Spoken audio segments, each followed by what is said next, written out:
Саламатсыздар ма, құрметті білім алушылар. Бүгін біз сіздермен JavaScript бағдарламалау тілінің негіздерімен танысатын боламыз. Ең алғашқы деректер ол бізде айнымалылар деген атпен белгілі. Айнымалыларды белгілеу үшін біз алдыңғы сабақтарда үйренгендей var қосымшасының көмегіне жүгінеміз. Мысалы, var дети, яғни ең алғашқы айнымал ол string, яғни string дегеніміз ол мәтіндік ақпараттарды айтамыз. Келесі айнымал бізде сандық, мысалы number, ал 15 деп белгілейік. Енді осыларды принттің көмегімен баспаға шығару үшін, мысалы city number деп жазатын болсақ, және run батырмасын басатын болсақ, бізде сәйкесінше өзіміздің айнымалылардың ішіндегі нысандар осы жақта жарық көреді. Келесі деректер ол функциялар. Кез келген бағдарламалау тілінің ішіндегі негізгі атқарылатын, яғни операциялардың барлығы функциялардың көмегімен жүзеге асырылады. Функцияларды келтіру үшін function сөзіне жүгінеміз. Мысалы function, мысалы square x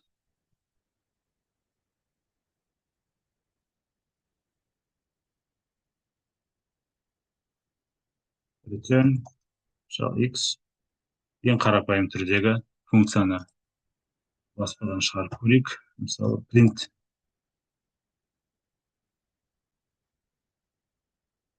функцияны жүзеге асыру үшін оның функцияның атын ең алғашқы шақырамыз. Square. Және де squareға бір сан беретін болсақ, бізге ол функция ішіндегі мысалы операцияларды орындап, бізге сол санды немесе бір мәнді береді. Мысалы, бұл жаққа біз 36 деп жазатын болсақ, сәйкесінше қандай мән береді екен, соны байқап көрейік. 1296, яғни 36-ны 36-ға көбейтсек, бізде сәйкесінше 1296 деген мәнге ие болады. Келесі айналатын негізгі нысан ол if else, яғни if else бізде шарттары, яғни шарттар деп жазамыз. If, мысалы if шарттарға өтпестен бұрын белгілі бір айнымалыны ашайық. Мысалы temperature, мысалы temperature 10 деп жазайық. Келесі шарттар if, егер, temperature,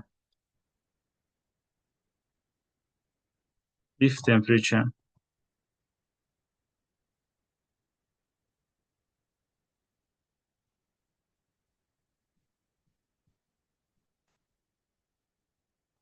егер температура белгілі бір саннан төмен болса, жылы, немесе одан аз болса, салқын деген мәндерді баспадан шығару керек print функциясының көмегімен. Яғни if temperature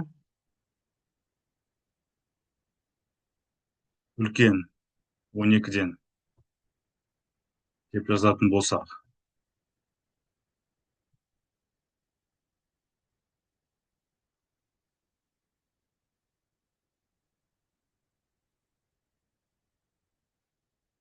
print жылы. Ал егер басқа мысалы одан төменірек болса, оның барлығын салқын деп белгілейміз.